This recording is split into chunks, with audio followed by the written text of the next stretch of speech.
Yeah, I've heard in many of your interviews that you're a huge fan of the Beatles. Yep. So what was your experience when you worked with Paul or Ringo for the first time? Well, I'll tell you, Ringo.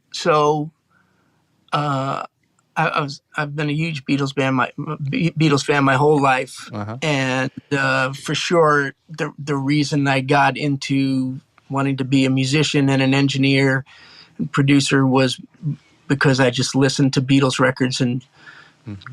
couldn't figure out what was going on, and I spent all my youth, usually with headphones, just listening to these amazing productions.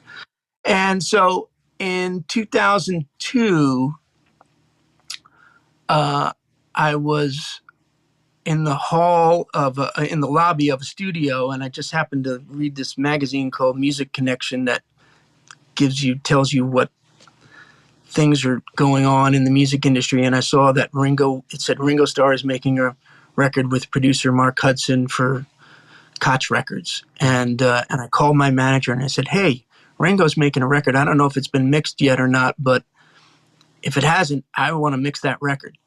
And, just not expecting anything. Uh, and literally like 15 minutes later, he called back. He said, "All right, you got a meeting with Mark Hudson on Tuesday at wherever." And so I went and met Mark, and Mark if you can believe, a bigger Beatles fanatic than I am. Uh-huh. And so we kind of hit it off immediately just because of that, but also he's a great guy, he's super funny.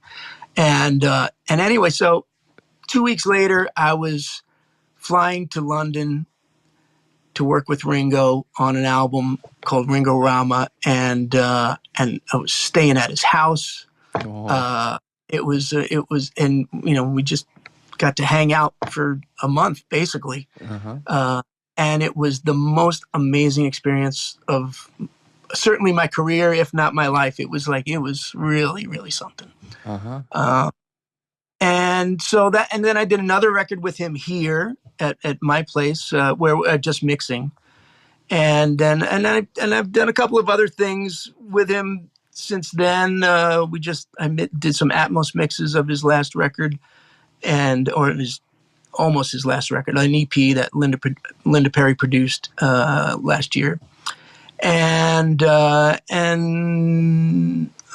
he was involved in Echo in the Canyon and some other stuff. But anyway, just the most amazing experience. He's the sweetest, greatest drummer, greatest greatest everything. He's the greatest. Uh-huh. Oh. Paul, I did some work with, but I didn't get to meet Paul. I only Oh. actually finally got to meet Paul last year No. at a rehearsal, and I Uh-huh. basically just got to say hi and thank you, and that was it.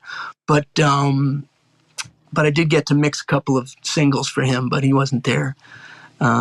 Yeah, but Uh, man, that's like, I talk about pinch me moments. Both of those were really like, I can't believe I'm uh-huh. here. Yeah. Really. Whoa. Yep.